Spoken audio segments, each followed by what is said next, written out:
Over the past decade, there have been more and more events for women at the annual meeting each June. From lunches and breakfasts to ministry fairs and exhibits, there are so many events specifically geared to women. And on this week's episode of The Road to New Orleans, presented by New Orleans Baptist Theological Seminary, we sit down with Tara Dew to get the scoop on all the women's events on tap for this June.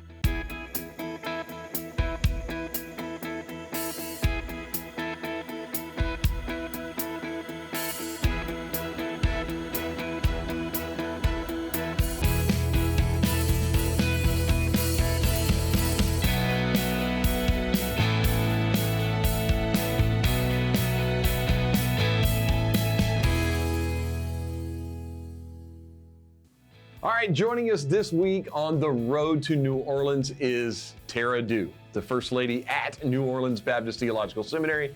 I know you probably don't like that title, Tara, but we're going to go with it right here.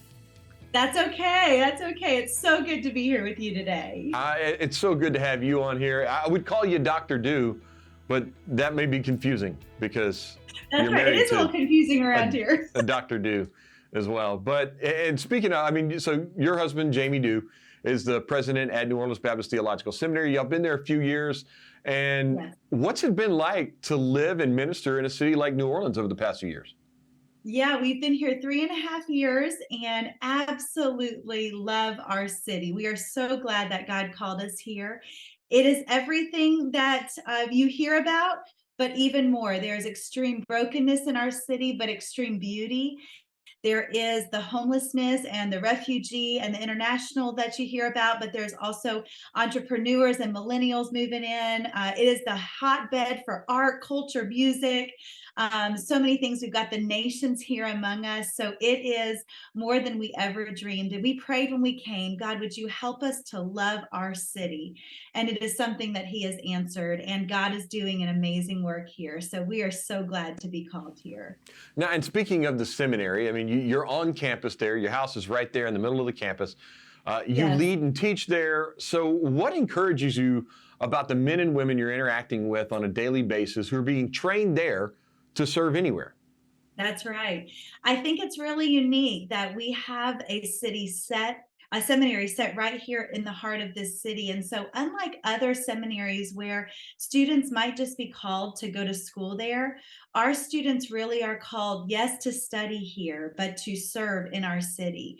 And so there's a dual calling that they are answering when they come here. And we are so encouraged by the men and women that the churches of the Southern Baptist Convention are sending to us, because these people are not afraid of hard. They're willing to go to the hard places and shine the light of Jesus into the darkness. And it's starting here in our city.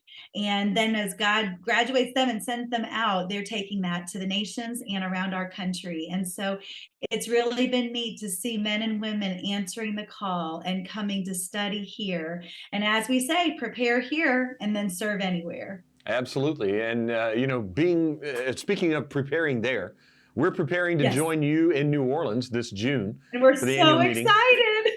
And there's so many, the cool thing about this is, I'm on a podcast with one of your good friends, Amy Whitfield, and we do that every Yes. week. And one of the things we've talked about on our podcast over the past 8 years now, almost 9 years that we've been doing this, is that there's so much to do for women at the annual meeting now. Mm-hmm. In the past, there hadn't been as much, and it's grown and grown. And Yes. there's been just this ever-increasing amount of events for women.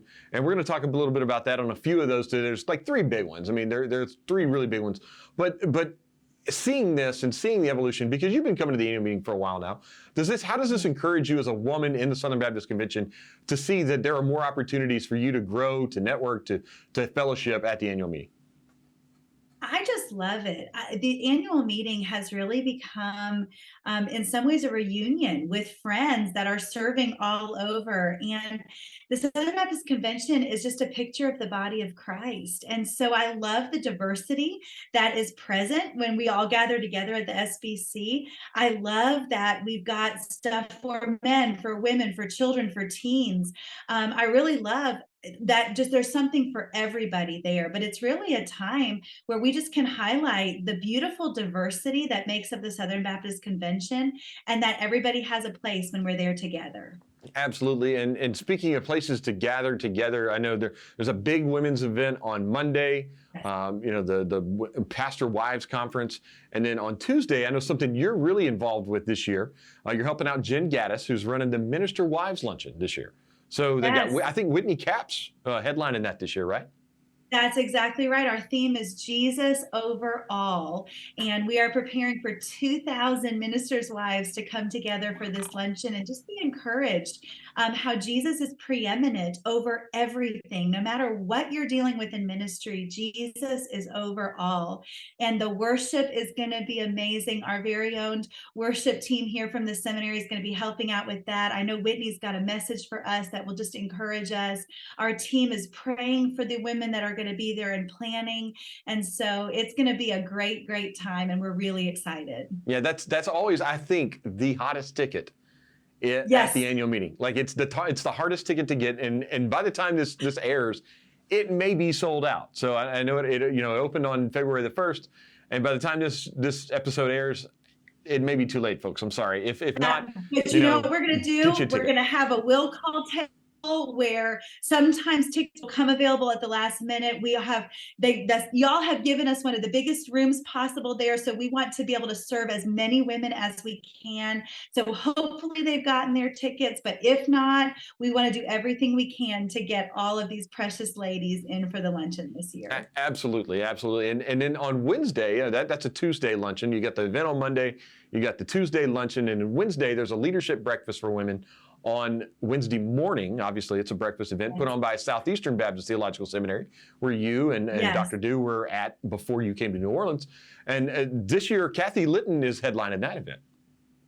That's right. And it sounds like she's going to be interviewing a panel of women and theological professors, ministry to women professors from the different seminaries. Yeah. And so I think that'll be a really great event as well. And those tickets will be coming on sale really soon as well. So make sure that if you're interested in that leadership breakfast, to grab your ticket for that as well. Yeah, so a great host of events for women.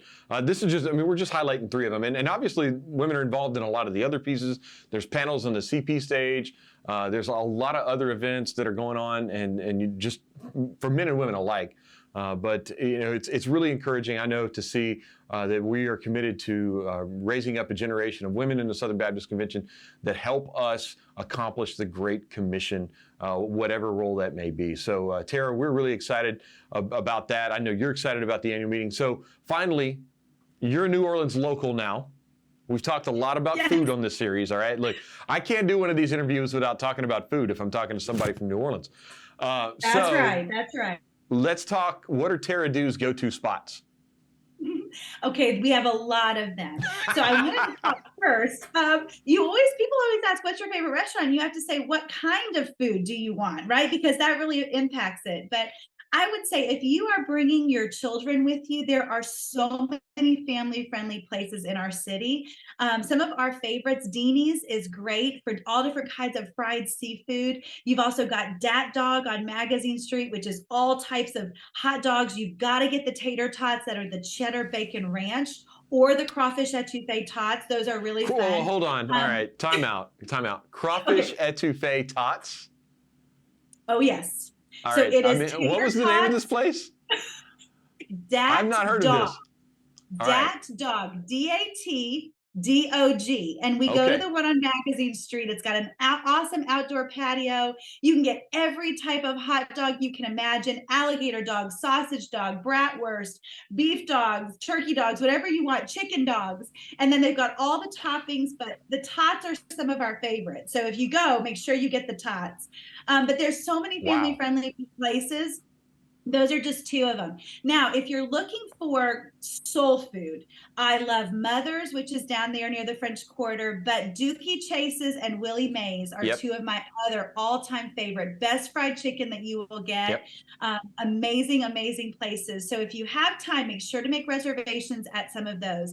If you're looking for seafood, I love Blue Crab and Felix's, which are both at our lakefront, but I cannot forget to mention New Orleans Food and Spirits. I know it was on Pastor Jay's list, The redfish pontchartrain is one of my all-time favorite dishes. The voodoo rolls and the char-grilled oysters you've got to get. And of course, when you're here in the summer, it will be snowball season. And so make sure to stop by a snowball stand and get a snowball. These are very different than anything else that you've had. It is like snow consistency, and they're so very good. And so you can get them all over the city. Make sure to grab that.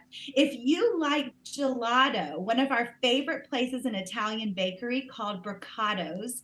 And they have amazing gelato. And then of course, you've got to get beignets while you're here. And so the Cafe du Monde in City Park is another one of our favorite go-to places. Awesome.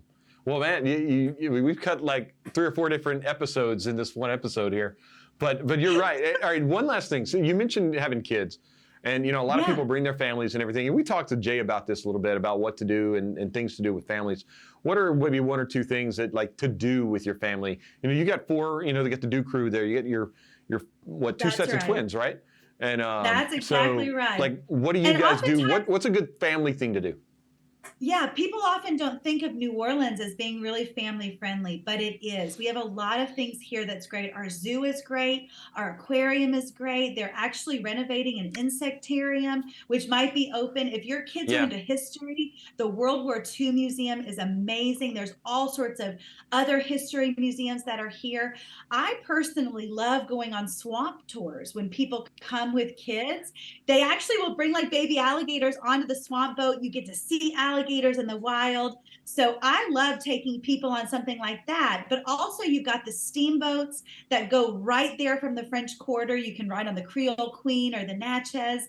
And those are just really fun because the Mississippi River is truly a mighty Mississippi. And so for kids, it's just amazing for them to see that. But I would also encourage you, come to City Park. It's 10 minutes from the French Quarter. There's all sorts of walking trails. It's larger than Central Park in New York City. It's one of our favorites. And right there, you can actually catch the streetcar and ride it as well. And the red streetcar leaves from City Park and is really fun, $1.25. So please bring your families. Please come and experience all that New Orleans has to offer, because there is a lot of really great things to do with kids here. That's awesome. So, well, thank you, Tara, for the tips there. A couple things that we hadn't heard yet on the series here, so that's good stuff. So we really appreciate you taking the time, and we really appreciate you at home watching each and every week here on The Road to New Orleans.